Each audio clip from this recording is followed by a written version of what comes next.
sitting here thinking, like, with the Detroit Pistons, like, they're about to invest a lot of money in Jalen Duren and Ausar Thompson once they get the Duren deal done.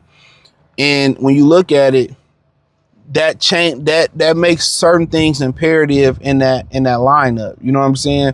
Like, you gotta have a guy in John Collins who can shoot that ball. You know what I'm saying? Then you gotta have a guy like Cade that can be a 3-level scorer, but he still gotta be able to shoot that ball. He gotta improve as a shooter. Then you gotta have a guy next to him. It's kind of like, okay, yeah, DeMar DeRozan in theory will be a nice piece next to Cade Cunningham, but his ability, he can shoot the mid-range, and that's fine. But his inability to create space and how slow the Pistons play, it doesn't really benefit Duren and Ausar Thompson.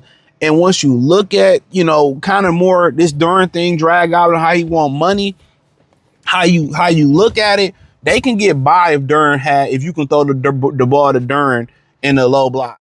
Bye. But check out Detroit Piston Talk playlist. Thumbs up the video, share the video, subscribe to the channel. If you could throw the ball to Duren in the low block and you can get a bucket and play like Shaq or Dwight or Ewing, or he can go to the elbow, mid post, and he can make some passes and make a consistent shot. You can get away. He's really not the problem. The true problem is Ausar Thompson not being able to do nothing. Duren can hit a 10 to 15 footer better than Ausar. Duren can post up and make a move. Really, the problem is Ausar. Ausar is really like, damn near you got to pick Ausar, Jalen, Duren. That's just really what it is. And at this point, all the signs of the world is telling them, don't pay this motherfucker Jalen Duren. I'm just speaking objective. Don't pay him. Go out there and get the sure thing, somebody that can space it a little bit. Somebody that's offensively inclined. It's not like Jalen Duren's a great defensive player or a great offensive player or a great rebounder. So it's like at one point Duren was a great rebounder. I mean, Drummond was a great rebounder. He's not. I think the universe is telling them it's time to move on from Jalen Duren. And I think the thing to do is at that point, you get the score next to Cade Cunningham. That's the thing. You got your chip in Duren. The universe is telling y'all don't do it. And us being, as you know, some people believe humans are gods because we can create life, and unfortunately we can take life. I think the universe is telling them, hey, move him, get somebody, because you get somebody next to Cade. You only need him for 2-3 years if you really believe in the Buko Corey. Or, you know, you can develop Dennis Jenkins. Or you can go the route of saying, you know what, maybe we should leverage Ausar Thompson and move him for if you're going to move Ausar Thompson, you're going to move him for somebody younger.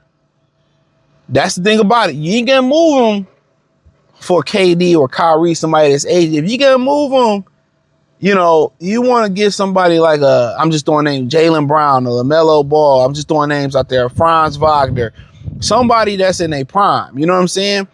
You know, but I think the universe is telling them to move Jalen Duren, bro. You know, move Jalen Duren.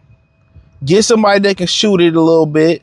I mean, really, you know, without bringing some goon, I think JV can make him the defensive player that Duren is. You know, Duren has some great athletic ability, but I think the more and more I think about in this drag, I think they're making a grave mistake, bro.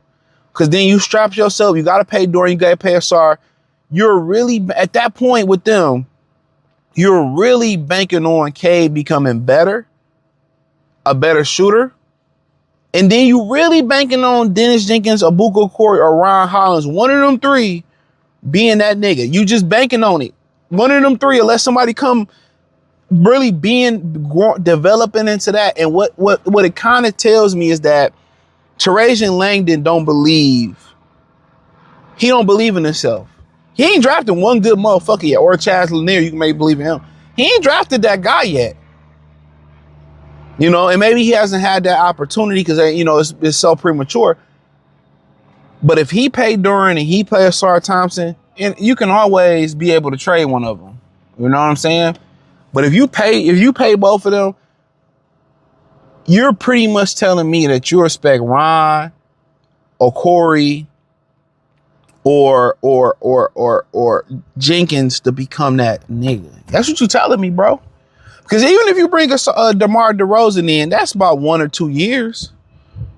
And the problem with that is this: they don't play fast enough to take Duren's, Ausar Thompson, or DeMar DeRozan's lack of 3-point shooting, which their 3-point shooting, DeMar's 3-point shooting is nowhere near as abysmal as Ausar Thompson. You don't play fast enough to take it to make that deficient, to hide that deficiency. You don't get them enough easy buckets. And I hear people saying, well, K play too slow. Well, they need to push that. K got to push the pace. He's hurting his team. Somebody made a great point. I'm going to do another video on this. Somebody made a very great point of saying when K was out, they played with a lot of greater pace with Dennis Jenkins. And they had a lot of, and Duren played his best basketball all year. They have to tell K, look here, my nigga, you gotta push the pace. If you gonna bring Duren and Ausar Thompson back and give DeMar DeRozan, and you gonna have Abuka Corey, Dennis Jenkins, Ron Hollins, you gonna have those athletic, you gotta push the pace, bruh. They gotta, if you gonna do this, and I get it, when you get to playoff time, the shit gonna slow down, but you gonna have transition. They gotta push the pace, bruh. They gotta push it. That's gonna hide Thompson's deficiencies until he learns to shoot. That's gonna hide Duren's deficiencies until he learn to post up and shoot that consistent 10 and 50. They gotta get K. AK, we gotta go. You gotta put, ain't none of this jogging up the court. Hey, big fella, you gotta push the pace. But if you're not gonna promote him pushing pace, pushing P, if he ain't gonna push the P, then you can't bring back Ausar Thompson and Jalen Duren together. Or unless one of them get a jumper. So it just really seemed like Trajan Langdon is still leaning heavy on the foundation that Troy Weaver laid. I hate to say it, but that's what he leaning on. Yeah, he remixed it with Tim and Tobias, and he came in like, who was known for doing that shit? Like Lil Wayne, he was known for remixing with no ceilings on niggas fucking beat and shit. He hasn't really built nothing, bro. He hasn't really constructed this roster or putting his imprint on his roster. JB has. Honestly, a conversation has to be had. If we're going to bring these two guys back, we got to do everything to get them offensively up to code. I understand that. But until that point happens, we have to push the pace, especially if we add DeRozan. We have to play faster. If it's K losing a little bit of weight or gaining some, they have to play. If this is going to work, they got to push the pace. What's the point of having two of the most athletic people at their position if you're not going to push the pace? Even if they could shoot, you got to push it. So, like I said before, I think the universe is telling them they're making a grave mistake. They're telling them like, hey, this motherfucker, you ain't nah. And this is going to be the turning point, bro. This is going to be the turning point, what they do with Duren. So it is what it is, or it is what it ain't. But if I'm them, the more and more this drag out, I'm signing and trading them, bro. Hate to say it, but hey, hit the link in the description. Find me on X, Facebook, Kick, Twitch, Instagram, the whole 9.